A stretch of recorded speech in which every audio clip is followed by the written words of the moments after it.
আজকে বেবিকর্ন দিয়ে একটা দারুণ টেস্টি স্ন্যাক্স রেসিপি শেয়ার করছি। চাইলে এটা তোমরা স্টার্টার হিসাবেও খেতে পারো, খেতে কিন্তু বেশ ভালো লাগে। তাহলে চলো চটপট বানিয়ে নেওয়া যাক বেবিকর্ন সল্ট অ্যান্ড পেপার। তো এটা বানানোর জন্য প্রথমে আমি কিছুটা বেবিকর্ন ছোট ছোট টুকরো করে কেটে নিয়েছি। এবার একটা কড়াইতে একটু জল গরম করে নিয়ে এর মধ্যে বেবিকর্ন গুলো আর একটু নুন দিয়ে ভালোভাবে একবার মিশিয়ে নিলাম। আর তারপর কড়াই চাপা দিয়ে এগুলোকে সেদ্ধ করে নেবো। আর বেবিকর্ন গুলো প্রায় 60 থেকে 70% মতন সেদ্ধ হয়ে গেলে তারপর কড়াইয়ের ঢাকা খুলে এগুলোকে জল ঝরিয়ে তুলে নিলাম। এই বেবিকর্ন গুলো কিন্তু একদম পুরোপুরি সেদ্ধ করার কোনো প্রয়োজন নেই। এখন এই সেদ্ধ বেবিকর্ন গুলোকে একটা পাত্রে নিয়ে এর মধ্যে 1 চামচ আদা রসুন বাটা, একটু গোলমরিচ গুঁড়ো, 4 চামচ পরিমাণ কর্নফ্লাওয়ার আর 1 চামচ ময়দা আর সাথে স্বাদ মতো একটু নুন দিয়ে সবটা একবার ভালোভাবে মাখিয়ে নিই। এবার এই কর্নফ্লাওয়ার আর ময়দায় কোট করে নেওয়া বেবিকর্ন গুলোকে ফ্রাই করে নেবো। তো তার জন্য একটা কড়াইতে বেশ খানিকটা সাদা তেল গরম করে নিয়ে এর মধ্যে বেবিকর্ন গুলোকে এক এক করে দিয়ে দিলাম।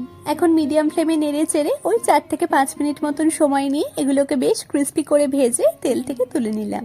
এবার কড়াইয়ের তেলটা কমিয়ে নিয়ে একদম অল্প একটু তেলের মধ্যে একটু পেঁয়াজ কুচি, 1 চামচ করে আদা কুচি, রসুন কুচি, একটু কাঁচা লঙ্কা কুচি দিয়ে এগুলোকে হাই ফ্লেমে নেড়ে চেড়ে একদম হালকা করে একটু ভেজে নিলাম। আর তারপর এর মধ্যে একদম ছোট ছোট টুকরো করে কেটে নেওয়া একটু ক্যাপসিকাম কুচি, একটু গোলমরিচ গুঁড়ো আর স্বাদ মতো একটু নুন দিয়ে সবটা আবারও ভালোভাবে মিশিয়ে নিয়ে আবার এটাকে নেড়ে চেড়ে একদম হালকা করে একটু ভেজে নিই। এবার এর মধ্যে দিয়ে দিচ্ছি একদম অল্প একটু সয়া সস, টেস্টটা ব্যালেন্স করার জন্য দিচ্ছি অল্প একটু চিনি আর সাথে 1 চামচ কর্নফ্লাওয়ার অল্প একটু জলে মিশিয়ে নিয়ে সেই কর্নফ্লাওয়ার স্লাইডটা এর মধ্যে দিয়ে হালকা করে একটু মিশিয়ে নিয়ে তারপর এর মধ্যে ভেজে রাখা বেবিকর্ন আর সাথে একটু ধনেপাতা কুচি আর একটু স্প্রিং অনিয়ন কুচি দিয়ে দিলাম। এবার হাই ফ্লেমে সমস্তটা ভালো করে মিশিয়ে নিয়ে তারপর মিনিট 2 মতন সময় নিয়ে নাড়াচাড়া করে শেষে এর মধ্যে একদম অল্প একটু ভিনিগার বা লেবুর রস মিশিয়ে নামিয়ে নিলাম। ব্যাস, তাহলেই তৈরি হয়ে গেল আমাদের দারুণ tasty baby corn salt and paper. তাহলে আজকের এই ভীষণ সহজ আর টেস্টি রেসিপিটা তোমাদের কেমন লাগলো অবশ্যই কমেন্টে জানিও। আর দেখা হচ্ছে আবারও কাল নতুন একটা রেসিপি নিয়ে।